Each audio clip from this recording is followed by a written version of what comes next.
Halo semuanya, apa kabar? Balik lagi barengan gua Niko di channel Freaky Paper. Pada kesempatan kali ini, gua akan membahas satu film yang sangat menarik yang berjudul Pacific Rims. Sekilas info tentang Pacific Rims. Jadi, film ini merupakan film karya sutradara kondang, yaitu Guillermo del Toro, yang dirilis pada tahun 2013 lalu dan bergenre action science fiction. Film ini juga menjadi menarik karena dibintangi oleh beberapa aktor dan aktris ternama seperti Idris Elba, Rinko Kikuchi, Charlie Hunnam, hingga Ron Perlman. Menceritakan tentang perjuangan umat manusia yang tengah dihadapkan dengan kiamat, yaitu invasi pasukan monster raksasa yang berusaha membinasakan semua umat manusia di bumi. Di masa kritis, semua manusia bersatu untuk melawan para monster tersebut dengan segala kemampuan mereka. Mampukah para manusia ini selamat? Gak perlu berlama-lama lagi, kita langsung mulai aja alur ceritanya. Oke, jadi film ini dimulai dengan sebuah narasi yang menceritakan sebuah makhluk bernama Kaiju. Jadi Kaiju ini merupakan makhluk atau bisa kita sebut monster yang berasal dari planet lain, yang datang menginvasi bumi lewat sebuah lubang di dasar Samudra Pasifik. Kedatangan Kaiju pertama terjadi di San Francisco, Amerika, lalu berlanjut di Manila, Filipina, kemudian seterusnya sampai menyebar ke seluruh dunia. Tidak mau hancur, manusia langsung melawan dengan menciptakan sebuah alat tempur bernama Project Jaeger atau Jaeger saja. Jadi, Jaeger ini merupakan sebuah robot humanoid berukuran raksasa yang dijalankan oleh dua pilot yang pikirannya disatukan menggunakan sebuah sistem neural bridge. Singkatnya, Jaeger berhasil menahan dan memerangi serangan Kaiju dengan sangat baik, sehingga kini manusia sementara bisa aman, meski manusia sendiri tidak tahu sampai kapan mereka bisa aman. Kemudian, film berlanjut ke latar tahun 2020, yang merupakan tahun ke-7 perang melawan Kaiju. Menarik ya. Di film tahun 2020, perang melawan Kaiju. Tapi kalau di real tahun 2020, manusia perang melawan COVID. Oke, lanjut.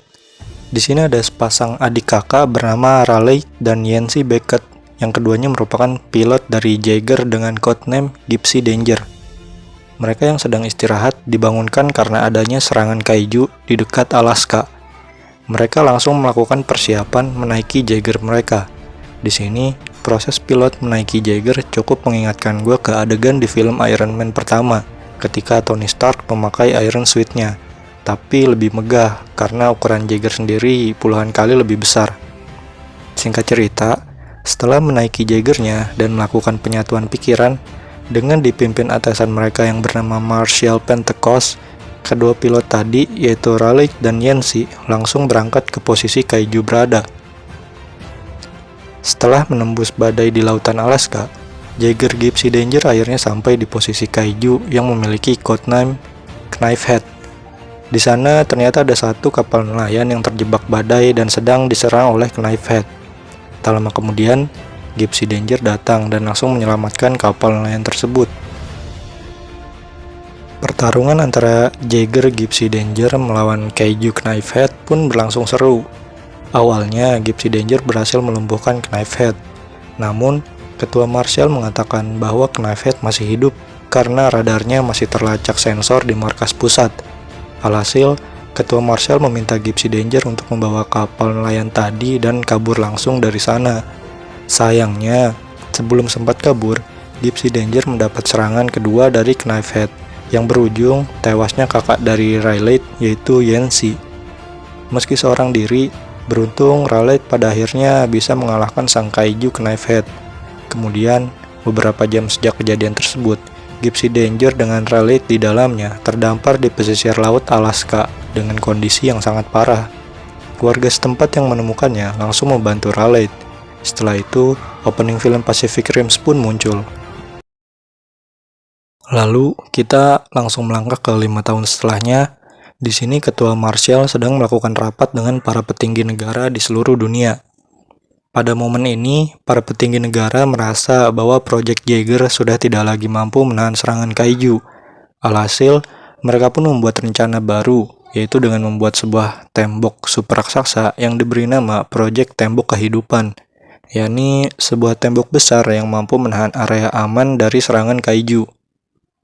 Para petinggi negara di sini memberikan kesempatan terakhir untuk Marshall dan Project Jaeger-nya, di mana mereka akan memindahkan markas Jaeger dari Alaska ke Hong Kong, dan tetap akan mendanainya selama 8 bulan ke depan, atau sampai proyek tembok kehidupan selesai dibangun.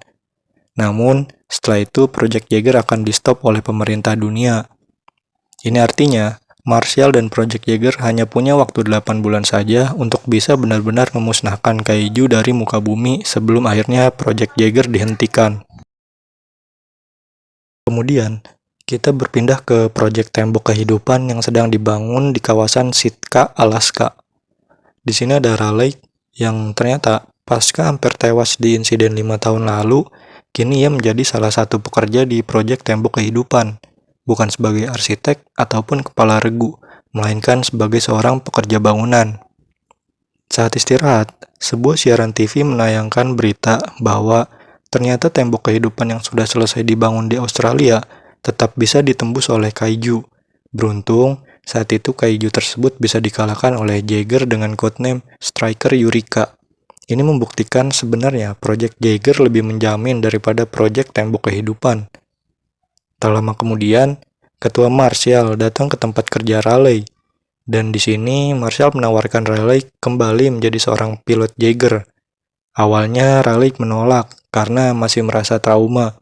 Namun, setelah diyakinkan oleh Marshall, akhirnya Raleigh sepakat untuk kembali menjadi pilot Jaeger. Singkat cerita, sampailah Raleigh dan Ketua Marshall di markas baru Project Jaeger yang kini ada di kawasan Teluk Hong Kong. Di sini, Raleigh dipertemukan dengan seorang perempuan bernama Mako Mori.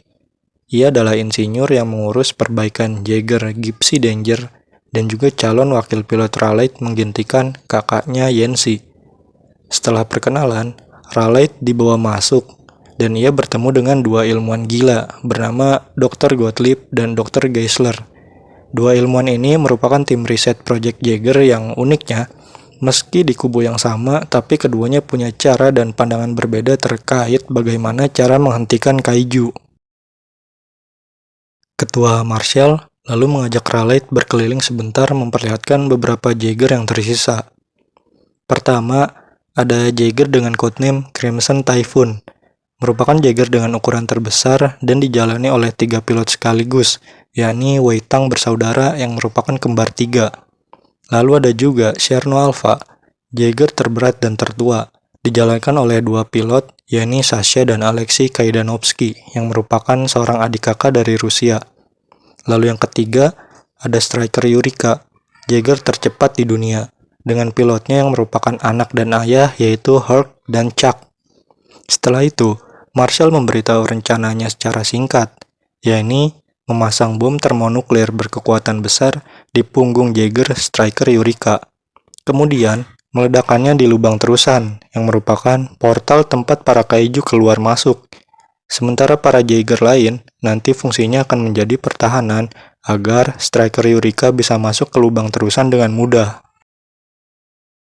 Ketua Marshall bersama Herc lalu meminta saran kepada Dr. Gottlieb dan Dr. Geisler bagaimana cara agar mereka bisa melewati lubang terusan dengan mudah.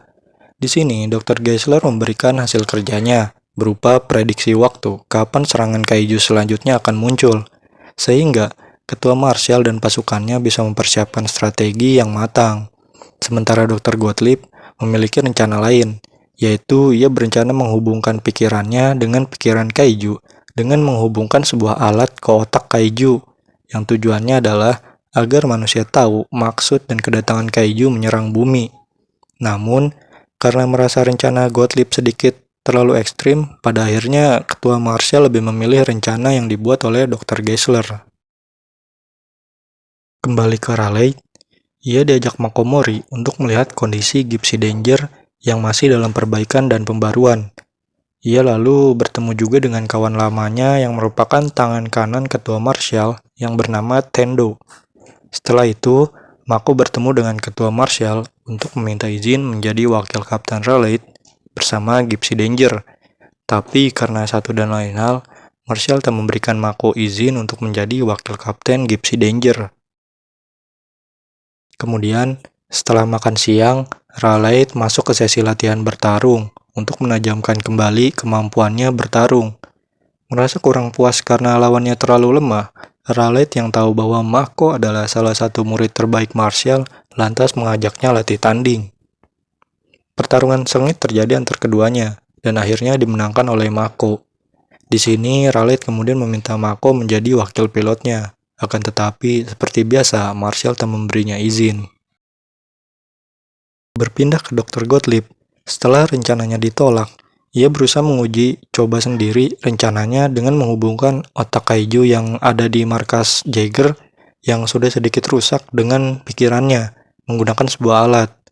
Meskipun hampir mencelakainya, namun rencana Dr. Gottlieb ini di luar dugaan ternyata berjalan cukup baik. Ia pun melaporkannya kepada Martial apa yang ia lihat di dalam isi kepala kaiju. Menurut penglihatan Dr. Gottlieb, kaiju datang ke bumi bukan karena hasrat berburu mereka, akan tetapi mereka diperintah oleh satu induk atau ketua kaiju untuk membasmi para manusia, agar kemudian bumi bisa mereka kuasai dan keruk sampai habis, untuk kemudian lagi mereka tinggalkan dan mencari planet lain untuk dijajah. Martial pun memberikan perintah untuk melakukan lagi hal tersebut kepada Dr. Gottlieb, tetapi Dr. Gottlieb tidak bisa karena otak kaiju yang tadi kini kondisinya sudah benar-benar rusak. Akan tetapi, Martial kemudian memberitahu satu tempat yang merupakan pasar gelap di Hong Kong, di mana Dr. Gottlieb bisa menemukan otak kaiju segar.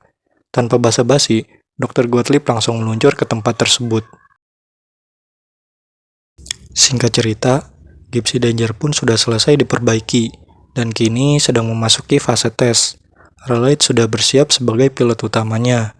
Kemudian, ketika sedang menunggu wakil pilotnya, Raleigh terkejut karena wakil pilotnya adalah Mako. Usai memohon, ternyata tadi Mako diberikan izin pada akhirnya oleh Marshall. Tes pun pada akhirnya dimulai. Proses penyatuan pikiran Mako dan Raleigh juga dimulai. Semua awalnya berjalan lancar. Mako bisa mengimbangi kemampuan Raleigh. Tapi kemudian masalah terjadi saat Mako mulai hilang fokus dan mulai terasa seperti berhalusinasi. Tindakan Mako ini hampir mencelakai seisi gedung Project Jaeger. Namun beruntung, di saat terakhir, Tendo yang sedari tadi mengawasi mereka berhasil mencabut kabel utama, sehingga mesin Gypsy Danger pun berhasil dinonaktifkan. Usai insiden tadi, Martial pun dengan tegas tak akan kembali memberi izin kepada Mako untuk jadi wakil pilot Jaeger. Tapi di sini, ternyata ada alasan lain yang membuat Martial bersikeras tak mau Mako menjadi pilot Jaeger. Itu karena, pada saat pikiran Raleigh terhubung dengan pikiran Mako, ia jadi tahu bahwa Mako ini adalah korban serangan kaiju yang diselamatkan dan dibesarkan oleh Martial. Hal itulah yang membuat Martial enggan memberikan izin, karena ia tahu misi menjadi pilot Jaeger ini sangatlah berbahaya. Berpindah ke Dr. Gottlieb, setelah beberapa waktu mencari, akhirnya ia berhasil menemukan tempat pasar gelap yang dimaksud Martial. Ia lalu bertemu Hannibal Chow yang merupakan pemilik serta ketua tempat tersebut. Dr. Gottlieb langsung memberitahu bahwa ia butuh otak sekunder dari kaiju. Ia juga memberitahu alasan ia butuh otak sekunder milik kaiju. Hannibal sebenarnya enggan memberikan kesempatan, tapi karena ia tahu Gottlieb anak buah dari Martial, Hannibal pun pada akhirnya mau tak mau memberikan izin pada Gottlieb untuk meneliti otak kaiju saat kaiju selanjutnya berhasil dikalahkan oleh para Jaeger. Kembali ke markas Jaeger, di sini sensor membaca bahwa ada dua kaiju yang mendekat ke wilayah Hong Kong. Martial pun langsung menginstruksikan Cherno Alpha dan Crimson Typhoon maju ke garis depan untuk melawan dua kaiju tersebut. Sementara Striker Eureka diminta tetap di belakang sebagai backup. Singkat cerita, Crimson Typhoon lebih dulu berhadapan dengan kaiju. Pertarungan sengit terjadi. Crimson Typhoon kemudian mendapat bantuan dari Cherno Alpha. Namun, dua Jaeger tersebut kemudian terdesak, dan satu persatu dari mereka kemudian tumbang. Tak ada pilihan lain, Striker Eureka yang ada di belakang kemudian ikut membantu. Tetapi kaiju kedua yang datang membuat situasi semakin buruk. Semua kemudian menjadi lebih buruk ketika salah satu kaiju mengeluarkan sinar radiasi yang mematikan semua listrik yang menghidupkan Jaeger Striker Eureka. Setelah berhasil melumpuhkan para Jaeger, dua kaiju tadi langsung mengarah ke kota tempat Dr. Gottlieb berada. Usut punya usut, para kaiju tadi memburu Gottlieb karena usaha Gottlieb mengakses otak kaiju tadi dirasa para kaiju mengancam keberadaan mereka, sehingga Gottlieb harus disingkirkan. Dalam kondisi terdesak, pada akhirnya Marshall mau tak mau memberikan izin kepada Raleigh dan Mako menjalankan Gypsy Danger untuk membantu. Singkat cerita, Gypsy Danger kembali beraksi melawan kaiju. Perlawanan ketat tentu saja didapat oleh Gypsy Danger, tapi dengan usaha keras, ia akhirnya berhasil mengalahkan satu kaiju tadi. Setelah itu, Gypsy Danger langsung mengejar kaiju kedua yang sudah ada di pusat kota Hong Kong. Melawan kaiju kedua ini, Gypsy Danger kembali bisa mengalahkannya, namun mereka hampir celaka saat sang kaiju menjatuhkan Gypsy Danger dari atas langit. Beruntung, berkat pengalamannya, Raleigh berhasil membuat Gypsy Danger tetap aman. Setelah pertarungan tersebut, dua bangkai kaiju tadi langsung didatangi oleh kelompok Hannibal Chow untuk diambil jeroannya. Di sini, Gottlieb ikut serta untuk mengurus bagian otak sekundernya. Tetapi, ketika anak buah Hannibal sedang mengurus isi perut bangkai kaiju tadi, ternyata diketahui kaiju tadi sedang hamil. Anak kaiju yang masih hidup langsung menyerang anak buah Hannibal, termasuk memakan Hannibal hidup-hidup. Tapi kemudian, karena lahir dalam kondisi prematur, anak kaiju tersebut tak bertahan lama dan kemudian langsung mati. Kembali ke markas Project Jaeger. Di sini Raleigh mengetahui kalau Marshall sedang menderita sakit parah dan harus terus meminum obat agar tetap sehat. Tak lama kemudian, sensor membaca lagi bahwa ada dua kaiju yang kembali muncul, namun mereka tetap di dekat lubang terusan untuk menjaga agar Marshall dan para Jaeger tak bisa meledakannya. Jadi para kaiju ini udah tahu rencana Marshall tadi, makanya mereka memutuskan menjaga lubang terusan tempat satu-satunya mereka bisa menuju bumi. Marshall langsung meminta semuanya bersiap. Di sini, karena Hulk, ayah dari Chuck, terluka pada pertarungan tadi, alhasil posisinya digantikan Marshall untuk menjadi pilot Striker Eureka bersama Chuck. Mako sempat khawatir karena kondisi Marshall yang akan terbunuh bila memaksa menjalankan Jaeger sekali lagi. Tapi karena kondisinya sangat mendesak, mau tak mau keputusan inilah yang diambil. Singkat cerita, pertempuran terakhir pun dimulai. Tapi sebelum itu, di tempat lain, Dr. Gottlieb dan Dr. Geisler yang menemukan otak sekunder kaiju yang mati tadi kembali mengakses isi kepala kaiju tersebut. Di sini, informasi penting pun mereka dapat. Kemudian, mereka langsung berlari ke markas pusat.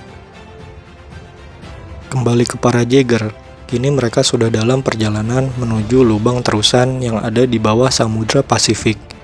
Sesampainya di lubang terusan, para Jaeger sudah ditunggu oleh dua kaiju tadi, tapi anehnya mereka tidak menyerang, malah seolah memberi jalan pada para Jaeger untuk melompat langsung masuk ke lubang terusan. Ketika Striker Eureka akan melompat masuk, Dr. Gottlieb dan Dr. Geisler muncul di markas pusat. Mereka yang selesai masuk ke pikiran kaiju tadi langsung memberitahu bahwa rencana harus sedikit diubah. Lubang terusan akan otomatis menutup saat yang melewatinya bukanlah kaiju, sehingga mau tak mau Striker Eureka harus menarik salah satu kaiju yang ada untuk ikut masuk ke lubang tersebut agar misi tetap berhasil. Tapi kemudian tiba-tiba kaiju ketiga muncul dan membuat situasi kian pelik. Salah satu kaiju tadi mulai menyerang Gypsy Danger yang sedang berjaga di belakang, sementara dua kaiju lain mulai menyerang Striker Eureka. Di sini, Gypsy Danger berhasil mengalahkan salah satu kaiju. Namun, Striker Eureka yang dikepung tengah berada dalam bahaya. Dalam kondisi terdesak, Marshall memutuskan mengambil rencana alternatif. Ia memberitahu agar Gypsy Danger sedikit menjaga jarak dengan Striker Eureka. Ini karena Marshall ingin meledakkan bom yang ada di punggung Striker Eureka demi memberi jalan pada Gypsy Danger. Loh, kalau Striker Eureka meledak, terus siapa yang bakal ngancurin lubang terusan? Nah, di sini Marshall yang tahu kalau Gypsy Danger terbuat dari nuklir, mengatakan bahwa Gypsy Danger bisa menjadi bom kedua untuk menghancurkan lubang terusan. Ia lalu meminta Raleigh dan Mako masuk ke sana setelah Striker Eureka meledak nanti. Kalian paham kan rencananya ketua Marshall ini? Paham lah ya. Intinya, Striker Eureka bunuh diri demi ngasih jalan ke Gypsy Danger. Singkat cerita, Marshall akhirnya meledakkan bom di punggung Striker Eureka. Ia juga tak lupa mengucap selamat tinggal pada Mako. Begitu juga Chuck, sebagai wakil pilot Striker Eureka yang langsung mengucapkan selamat tinggal kepada ayahnya. Striker Eureka pun pada akhirnya meledak dan membuat jalan bagi Gypsy Danger sekarang terbuka lebar. Kemudian, setelah itu Gypsy Danger berlari ke satu kaiju yang tersisa untuk menubruknya masuk bersama-sama ke dalam lubang terusan. Singkatnya, Gypsy Danger berhasil masuk ke dalam lubang terusan tersebut, tetapi di sini situasi genting kembali terjadi, di mana oksigen di dalam Gypsy Danger menipis dan membuat mereka harus bergerak cepat. Raleigh pun menaruh Mako lebih dulu ke dalam kapsul penyelamat, sementara ia akan melakukan self-destruction Gypsy Danger seorang diri. Sempat kesulitan dengan oksigen yang kian menipis, pada akhirnya Raleigh berhasil meledakkan Gypsy Danger, dan ia kabur menggunakan kapsul penyelamat yang tersisa di saat-saat terakhir. Lubang terusan seketika hancur, dan kini benar-benar menutup akses sekaligus menghancurkan semua kaiju yang tersisa. Dengan kata lain, misi ini berhasil. Mako menjadi orang pertama yang naik ke permukaan air, dan kemudian disusul oleh Raleigh yang ternyata berhasil selamat. Singkat cerita, perang melawan kaiju berhasil dimenangkan umat manusia. Kemudian, film pun selesai.